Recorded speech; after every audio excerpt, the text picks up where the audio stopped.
El coronel Antonio María Guevara no solamente es un excelente analista de seguridad y defensa, sino un escritor de primera. Sus trabajos realmente uno los disfruta leyéndolo, pero solamente les voy a leer el principio de los tres más recientes. El que se llama El monólogo del pueblo empieza así. El pueblo venezolano está hablando a la luna desde hace mucho tiempo. No tiene interlocutores, está hablando solo. Al otro lado de la línea de comunicación se siente una ausencia en el destinatario del mensaje. Así comienza uno. El otro, llamado Carretera a fuerza de cabillazos, se llama Cabillazo de salida, empieza así. Un largo y tortuoso camino es lo que se avisora y le queda por delante a una candidatura opositora con opciones de vencer hasta lograr superar todos los obstáculos que le emboscará el régimen para impedirle llegar hasta el final. Y el tercero de los artículos recientes, que se llama Estación La Revolución, empieza así. Y el autobús salió a la hora prevista, como los tiempos de Dios en la perfección, desde la estación roja de la Revolución hasta la última parada, el final, denominada muy acertadamente como la democracia. Un largo y accidentado recorrido donde se tendría que sortear todo género de obstáculos y barreras que se opondrían sin ningún tipo de escrúpulos desde el alto poder para impedir el viaje, hasta más incómoda y más difícil la travesía, y negarles la llegada al alto definitivo donde campea la libertad, la independencia, la soberanía, el Estado de Derecho y la vigencia de la Constitución Nacional. Más de uno se ha dicho, después de algunas de las conversaciones que he tenido, bueno, sí, sí, pero queremos saber cómo se sale. Y una vez que se salga, ¿no? Todo planteamiento para mejorar el país, para llevarlo al siglo XXI, para que por fin entre en el siglo XXI, es válido. Pero primero hay que salir de esta narcotiranía. Bienvenido, coronel Antonio María Guevara. Entonces, después de estos tres inicios que dicen todo lo demás, porque es un excelente resumen, ¿cómo salimos de esto? Bueno, muchas gracias por la invitación, Napoleón. Eh, es que siempre salimos, siempre partimos, siempre arrancamos. El problema es que no llegamos exactamente y de eso se tratan precisamente los tres textos. En primer lugar, no se llega porque se envían mensajes hacia el pueblo y después o el pueblo también manda mensajes hacia la dirigencia, hacia el liderazgo y pareciera que hay un ruido entre ambos, entre el emisor, el receptor y el emisor. Y entonces ese ruido precisamente es lo que permite que no haya interlocución entre lo que quiere el pueblo, que es la salida, que es propiciar un cambio político, no importa a través de cualquier medio, ¿verdad? Y Vamos a llegar repetirlo, no importa a través de a cualquier medio, través de cualquier porque medio. mucha gente tiene miedo de mencionar el medio por el El cual medio. indefectiblemente se va a salir. Claro, claro.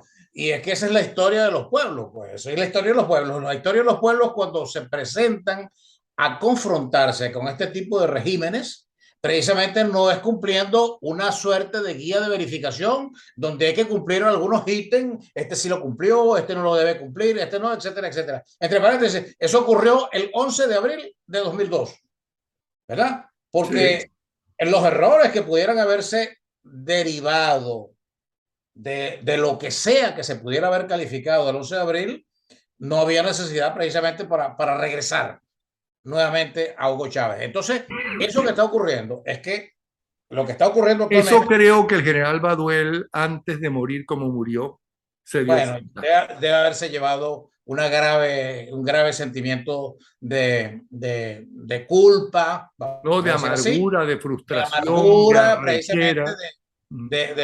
de no haber interpretado exactamente el momento democrático, el momento político y el momento histórico del país. Pero bueno, en relación a lo que plantea, el pueblo habla, nadie lo oye. Los líderes hablan, pero le hablan a la luna, como que si estuvieran ladrándole a la luna. Eso en primer lugar en relación a la interlocución que existe en este momento. Y lo otro es lo que se propone. Generalmente se propone que hay que llegar, llegar hasta la meta, o por lo menos como se está planteando en este momento, llegar hasta el final. Pero el final no son las elecciones de 2024, Napoleón. El final es precisamente llegar a un proceso democrático del país que tiene que pasar por un vía crucis, en primer lugar, de salir del régimen, que no es ninguna palomita currucucú. En segundo lugar, encabezar un régimen de provisionalidad. Y tercero, un régimen transicional que ponga a la democracia en un planteamiento de estabilidad y de gobernabilidad para encaminarla precisamente hacia lo que quieren todos los venezolanos: libertad, independencia, soberanía, unidad de la nación, vigencia del Estado de Derecho, vigencia de la Constitución y, lo más importante, la unidad de la nación, porque son 7 millones de venezolanos que hacen parte de la diáspora alrededor del mundo y que quieren regresar, unos parcialmente, otros completamente, pero es así, esa es la única manera, porque la otra manera es que nos mudemos para el Esequibo y constituyamos allá una república del Esequibo. No, pero no puede ser. Hay un país que limita desde Castillete hasta Punta Playa, desde la Isla Aves hasta las Cataratas de Guá, y ese es el que tenemos la obligación y el derecho, los 30 y tantos millones de venezolanos, de recuperar, de salir. Por lo menos esta es una oportunidad. Esto es lo que hemos dicho en este momento. En este momento hay una oportunidad democrática, constitucional, institucional y hasta pacífica. Ok, pero esa oportunidad, ¿no? No es la definitiva ni la que va a tumbar al régimen. Eso No. es una forma absolutamente necesaria de presionar una vez más y de demostrarle al mundo y a los otros venezolanos, ¿ok?, que están aislados, ¿no?, que la enorme mayoría rechaza lo que se está viviendo en Venezuela.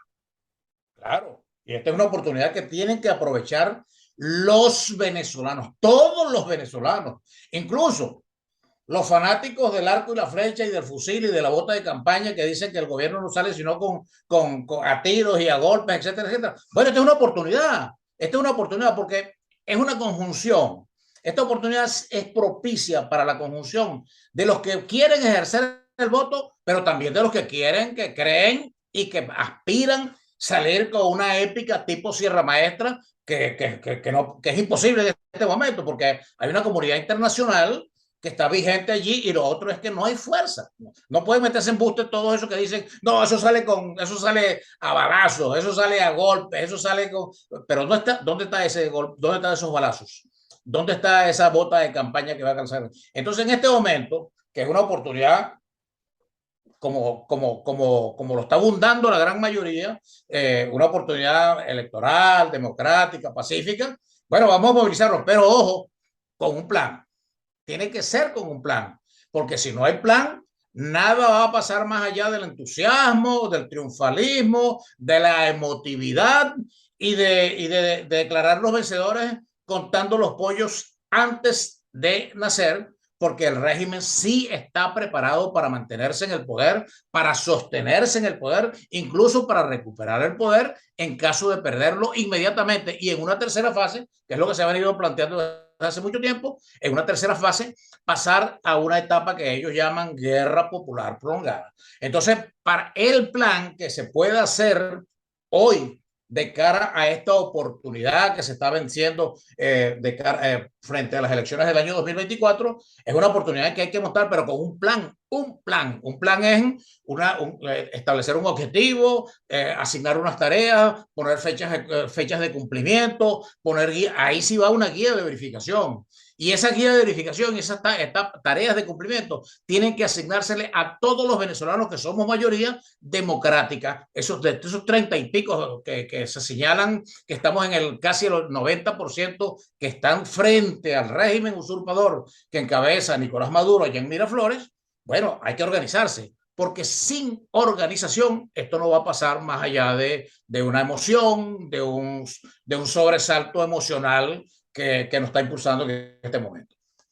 Ahora, ¿usted cree que si la gente sale masivamente a defender la democracia, es decir, a defender los resultados de esas elecciones, que si no interviene el régimen, cosa que va a ser muy difícil de evitar, eh, va a ganar la oposición, un candidato X. Y ese llega hasta Miraflores y quiere exigir lo que el pueblo le dio, le pidió. Y reciben a esa multitud, como sucedió el 11 de abril, a tiros. ¿Existirá una fuerza militar que se niegue como el 11 de abril a caerle a tiros al pueblo y pedirle la renuncia a Maduro? Bueno, esa realidad que existe dentro de la Fuerza Armada Nacional, que incluso se expresa con ciertos números a favor de determinada candidatura, que se expresa no solamente a favor de determinada candidatura, sino a favor de un cambio político en el país. Esa es una expectativa que está allí y que mora, que permanece, que está allí en latencia, esperando el momento oportuno. Y la gran mayoría dirá en este momento, de acuerdo a lo que estoy diciendo yo, pero bueno, ¿y por qué no toman la iniciativa? No, es porque la conjunción es pueblo, Fuerzas Armadas. Ahora, desafortunadamente, la iniciativa siempre parte del pueblo en la calle. Y no se trata de que el pueblo es el que pone las víctimas, sino de que eso históricamente así es que debe representarse. Ahora, no se trata tampoco de que en la carnada es el pueblo para que se sirva de carne de cañón frente al régimen. No, se trata de que precisamente ese tipo de conjunción, que es una realidad histórica en Venezuela, el 11 de No, abril no, es en el el mejor mundo. ejemplo. Si no, pregúntele a las víctimas de los zares. Claro, ellos salieron de Claro, Guatemala a la guatepeores, como primavera árabe, llamaban los todo ese tipo de cosas que guatemaltecos, que es una ocurrieron. bellísima, un bellísimo país, pero eso es un dicho muy español. ¿Ok?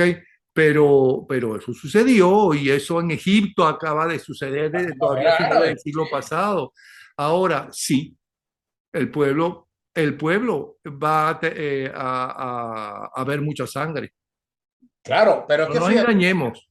no nos vamos a engañar, no nos vamos a Ahora, engañar. pero el pueblo ha estado saliendo todo este tiempo y tiene mártires todo este tiempo. Aquí, desde aquella célebre manifestación con mis hijos, no te metas, ¿ok?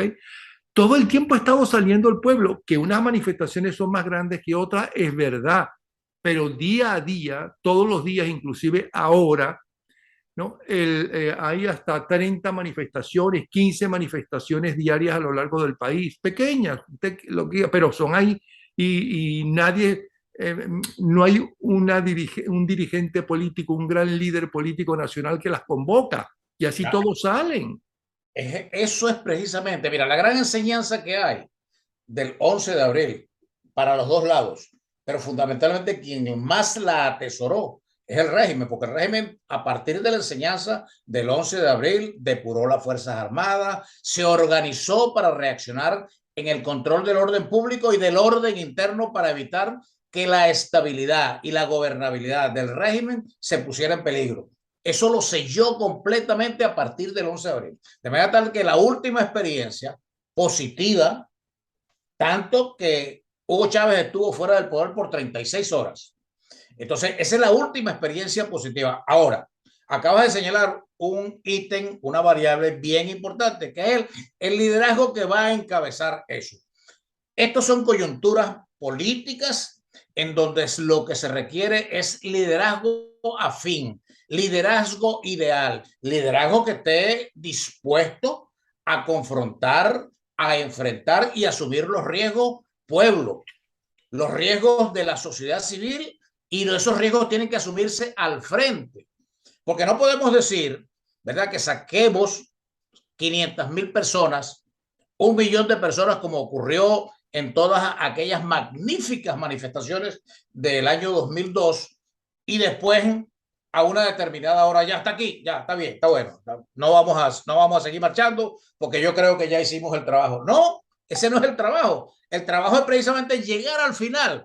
Por eso es que cuando la gente le mencionan ese eslogan en este momento, llegar al final, se esperanza, pero también se mantiene reticente y un poquitico a la expectativa de, ¿será verdad? Vamos a llegar hasta el final, porque el final no es única y exclusivamente salir el 23 de noviembre a depositar un voto en las primarias. Tampoco es salir el primer domingo del año 2024 en diciembre a depositar un voto por la candidatura unitaria en las elecciones presidenciales. Ese no es el final. El final es precisamente soportar a que, si existe la posibilidad, porque también es otra posibilidad, que el Consejo Nacional Electoral declare la candidatura opositora. No sé si estoy ladrándole a la luna, pero creo que hay que decirlo así. Declare a la candidatura opositora que es ganadora y que la gente tiene que respaldar en la calle a esa candidatura opositora. Pero además, a ese gobierno electo tiene que defenderlo en la calle, asumiendo todos los riesgos, encabezado por el presidente electo, encabezado anteriormente por el candidato unitario. Y después que se asuma a partir del 2 de febrero del año 2025, ese pueblo respaldar al nuevo gobierno que se está instalando, que va a ejercer en una suerte de provisionalidad, sujeto a los embates que habrá en ese momento, porque el gobierno está preparado para menearle la mata al nuevo gobierno ante la posibilidad de un cambio de gobierno con inestabilidad y con ingobernabilidad a través de la violencia. Y para eso están preparados y para eso están ensayados. Pues ellos van a hacer de todo. En este momento, por lo menos, están meneando la mata. Por ahí surgió un personaje que acaba de impugnar ante el Tribunal Supremo de Justicia las elecciones primarias. ¿Qué crees tú que va a ocurrir allí? ¿Estaba preparada la oposición para ese evento?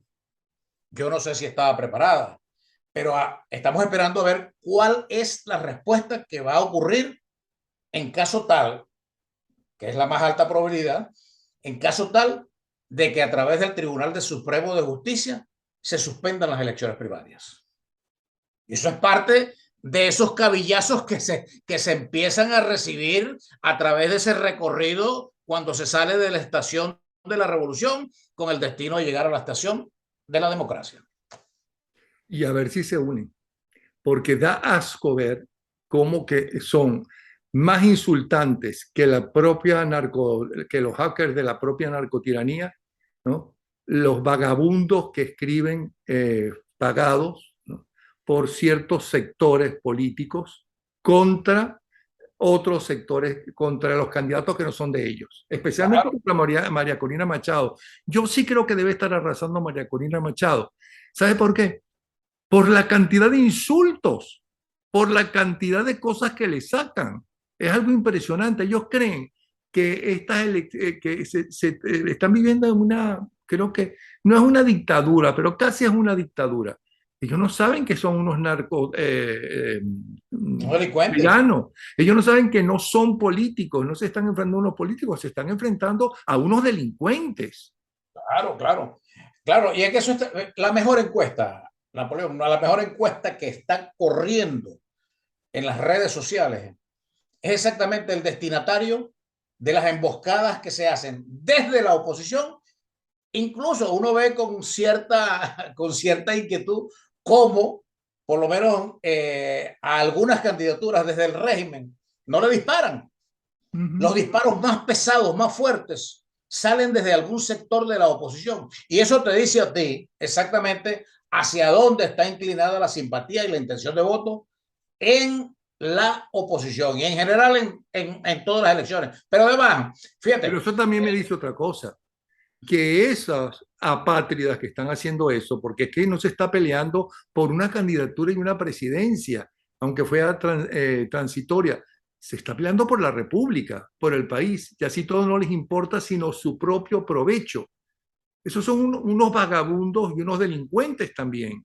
Bueno, pero son peores que los del régimen, porque el régimen está claramente identificado, uno sabe exactamente por qué están peleando, uno sabe exactamente que están defendiéndose política y militarmente de acuerdo a unos objetivos que están planteados y están claramente identificados y lo hacen con la cara descubierta. Estos son peores porque lo hacen precisamente a trastienda y lo hacen emboscándose precisamente a través de las redes sociales y poniendo a personajes que definitivamente son impresentables. Definitivamente más que impresentables son para precisamente tratar de erosionar y desmovilizar, porque yo vi un comunicador, una declaración de un comunicador que dice, esto, yo no sé qué puede haber peor que el actual régimen de la Revolución Bolivariana. Entonces, de lanzar una declaración donde se diga esta candidatura o este candidato o este es peor que el actual régimen, Mira, eso no da para Ya una... sé de quién hablas y yo veo que viste ese programa. Bueno, ese- No, a no, eso nos no. referimos Pero precisamente. nada como creo que es el candidato de Acción Democrática que dice que esto no es una dictadura ni una tiranía, que no, eso sale el video, a menos que Ah, sea no, es que con inteligencia artificial lo que hicieron.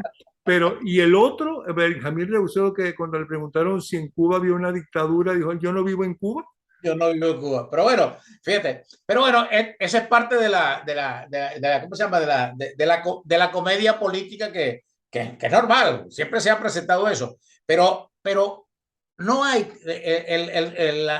la conclusión de esto es que no hay, se sigue subestimando el régimen. Fíjate, ahorita acaba, nacionalmente, con esto que acaba de ocurrir en el Tribunal Supremo de Justicia, pero internacionalmente, Maduro se acaba de dar un abrazo con Lula. Y Lula acaba de declarar que todo ese tipo de denuncias que han ocurrido para descalificar el régimen de Nicolás Maduro es una narrativa que se ha construido. Entonces, ahora, está bien, todo el mundo sabe que por qué de eso y por qué también lo hace Petro. Eso lo sabemos todo porque es un problema de la alianza y de toñequearse entre todos los socialistas del siglo XXI a nivel subregional, Sí, pero Colombia, Lula Brasil. en su primer gobierno y Petro en su anterior, ¿cómo se llama? Dirigencia pública, alcalde, creo que fue, era mucho más recatado. Es que aquí se soltaron el moño, el Aquí propio están Lula, sueltos. es algo Eso es impresionante y lo que correcto. hizo con Rusia. Sí, sí. Ujú. Es que es eso, es eso. Pero Entonces, eso también es desesperación, ojo. ¿No sientes que eso también es desesperación de ellos? no, yo no siento que sea desesperación, porque si le vamos a calificar eso como desesperación de ellos, hablo fundamentalmente del régimen venezolano, no de Lula y de Petro. Si le damos eso calificación de desesperación, no, esa es una gran jugada, porque los norteamericanos le han puesto precio a la cabeza de Nicolás Maduro, y Nicolás Maduro acaba de aparecer en Brasil. Entonces, ¿qué es lo que está paseándose precisamente frente a la opinión pública nacional e internacional, sobre todo cuando Nicolás se baja del avión y le da un abrazo a Lula y va al Palacio de Itamaraty a hacer declaraciones y a participar en un foro donde hay otros países? Le está diciendo que lo que menos le interesa es la posición de Estados Unidos y de lo que eso se ha dicho aguas adentro en Venezuela de la comunidad internacional. Entonces, eso no es un signo de debilidad, No, eso no, está no, yo hablo de divinidad, de desesperación. desesperación tanto de Lula como de Petro, que ahora están más radicalizados.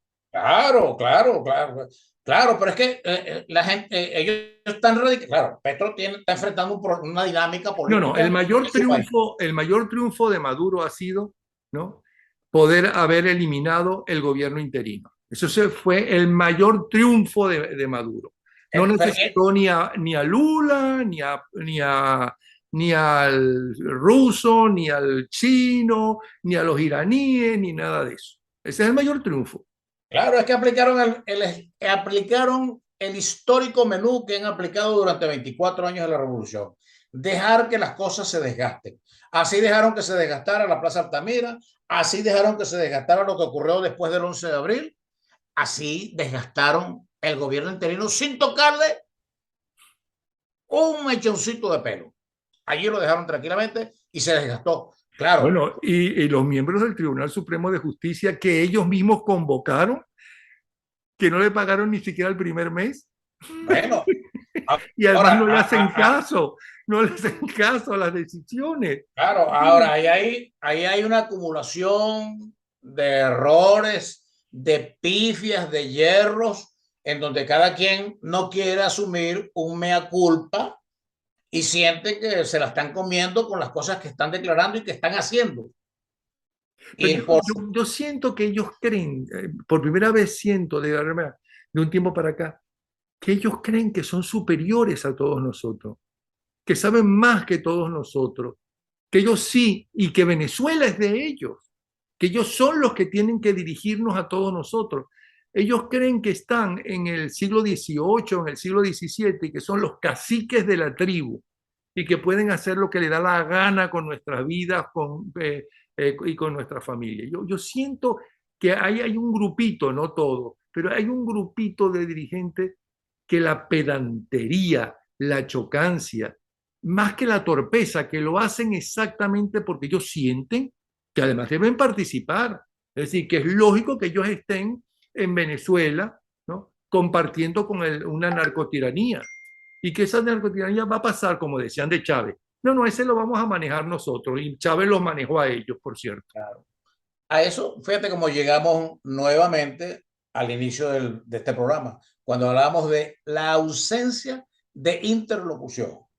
Los dirigentes de la oposición están hablándole a la luna, no le hablan al pueblo y no interpretan lo que quiere el pueblo y se siente que están predestinados a dirigirnos y sienten que el pueblo en algún momento no les va a pasar por arriba. Ahora, en cierta forma, el pueblo llano, el pueblo intermedio, tiene su cuota parte de responsabilidad, porque a veces tenemos una tendencia a enamorarnos del liderazgo, a suspirar por el liderazgo y no le aceptamos críticas de otro sector a ese liderazgo del cual nosotros le cantamos debajo de la ventana. Porque no hay Entonces, nada mejor que creer en un caudillo, que él, solo ese caudillo, va a solucionar mi problema y el de los demás. Pero ese es todo el gran mi problema. problema. Ese es un parte de los cabillazos que se van recibiendo en esta etapa que se está empezando a recorrer hasta más allá de las elecciones presidenciales del año 2024 y más allá del 2 de febrero del 2025, cuando asuma el próximo presidente de la República o la próxima, según sea el caso. Pero entonces a eso es que nos estamos refiriendo cuando hablamos de toda suerte de obstáculos, de minas, de barreras, de decisiones para negar, para impedir, para obstaculizar, para hasta las extremas, porque el régimen está dispuesto a llegar hasta las últimas consecuencias para permanecer en el poder. Pero si Y lo lo han ha dicho cogido montones de veces, se han cansado de decirlo. no es que lo han dicho. Y entonces siempre decimos, a mí uno participa en algunos grupos de WhatsApp y a veces uno siente que con aquel triunfalismo, o sea, no basta con decir que Maduro es un tipo que no tiene escolaridad, o que Diosdado es de esta manera, o que el otro es así. No, se trata que están en el poder. Y si están en el poder, cada vez que usted dice que ellos son brutos, y si están en el poder, usted es el que se está precisamente disparando a la cara. Claro. Porque si esos son brutos, imagínense usted, y están en el poder, y usted los ha podido sacar, ¿cómo se califica usted? ¿Cómo se califica usted? Entonces yo siempre utilizo ese argumento, por eso es que hay que darle el verdadero valor al régimen en el momento en que se califica. Están en el poder desde hace 24 años. Algo deben de tener, algo deben de haber diseñado, y si nosotros no hemos sido capaces de sacarlos, bueno, tenemos que hacer una introspección, un mea culpa y decir, mira, hemos cometido estos errores, no podemos cometerlos, etcétera, Ah, etcétera. no, le van a decir, no, es que ellos son unos cigüís de los cubanos que sí saben todo habido y tú para ver. Estos sí son inteligentes los cubanos. Eso Bueno, sí eso es un son. salivazo, es un salivazo. Esos son los que nos dieron espejitos en lugar de las pepitas de oro, los cubanos. Los cubanos sí son. Por Sí, favor. a eso nos referimos precisamente. Pero entonces, ¿cuál es la salida que debe tener el pueblo de Venezuela en lugar de estar pensando en que Dios o Trump o Biden o quien sea va a intervenir en Venezuela? Bueno, este es un problema Porque único. hasta el pobre Dios, y digo pobre porque, Dios mío, ha puesto a Dios a intervenir hasta en la política venezolana. Entonces dice, bueno, eso ya es lo último de la pérdida de las esperanzas. Pensar que Dios va a intervenir y decir, no creo en más nadie. No, este es un problema venezolano, Napoleón. Este es un problema criollo y vernáculo. Este es un problema, cito, entre Castillete, Punta Playa, Isla de Aves y Catarata de Guá. Este es un problema de los 30 y tantos millones de venezolanos, incluyendo los que están fuera formando parte de la diáspora. Entonces, no podemos sustraernos, ninguno de los venezolanos podemos sustraernos de este problema, porque como decíamos de entrada, bueno, la única manera de sustraernos y decir, bueno, que solucionamos el problema es que nos mudemos entonces para la República del Esequibo y ocupemos todo ese territorio y entonces nos olvidamos, lo colonizamos y volvemos a arrancar desde cero. No, el problema es recuperar el país, recuperar la democracia, recuperar la libertad, recuperar la soberanía, la independencia, poner nuevamente el motor de la Constitución al día, bien finito, y recuperar la unidad de la nación. Ok, pero quiero que repita una vez más, y si es posible, dos veces más, porque como me está pidiendo sacrificios a mí, mucha gente se van a hacer los sordos, ¿ok? Porque el sacrificio tiene que ser para aquellos, para mi vecino, para mi amigo, para sobre todo todo. para mi enemigo, ¿ok? O para quien me cae mal. ¿Qué debemos hacer todos y cada uno de los venezolanos? No importa nuestra condición social, no importa de qué vivimos, ¿qué debemos hacer? Bueno, fíjate, yo voy a yo insisto con lo que dije anteriormente, pero le voy a poner un agregado más importante, porque lo que se ha ventilado en estos últimos tiempos y que es parte de la historia contemporánea, incluso de los 200 años de vida republicana de Venezuela, es la participación protagónica de los militares en este tipo de procesos. Y lo primero que hay que hacer es ganarse a los militares. Cuando digo ganarse a los militares, digo, los militares no son única y exclusivamente el general en jefe Padrino López y los 16 más los 16 oficiales generales y almirantes de lo que llaman el Estado Mayor Superior, que era antes el alto mando militar. No, la Fuerza Armada Nacional son el grupo de generales y almirantes, los oficiales superiores, los oficiales subalternos, el personal de tropa, el personal civil, el alto por número de oficiales integrantes de la reserva activa que antes se llamaban oficiales retirados, que hacen músculo, hacen matriz de opinión, hacen opinión internamente en todos los cuarteles de Venezuela y que incluso sin necesidad de hacer una encuesta de campo, se puede decir que más del 90% están a favor de un cambio político en el país. Ese trabajo es un trabajo, no es un trabajo tuyo ni es un trabajo mío, es un trabajo del liderazgo, de ganarse el músculo militar a través de un diseño de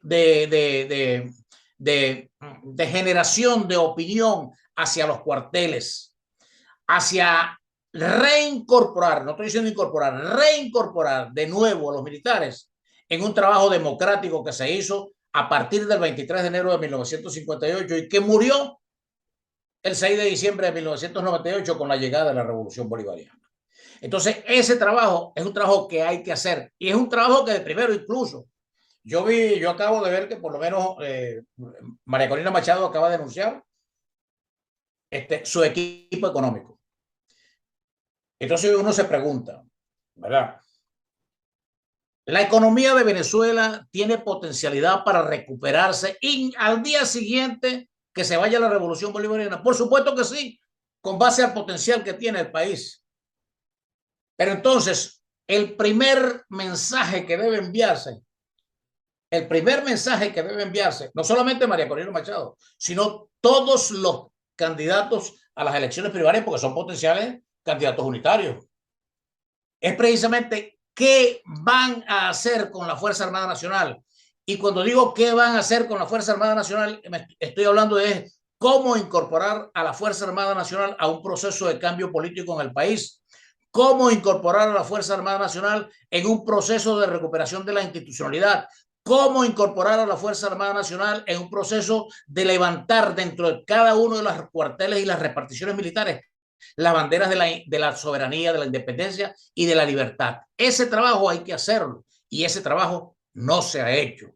Ninguno de los candidatos ha dicho qué es lo que va a hacer. No se trata de qué van a hacer con Padrino López, ni de qué van a hacer con los generales. Se trata de precisamente un trabajo de conjunto, un trabajo de globalidad, un trabajo integral.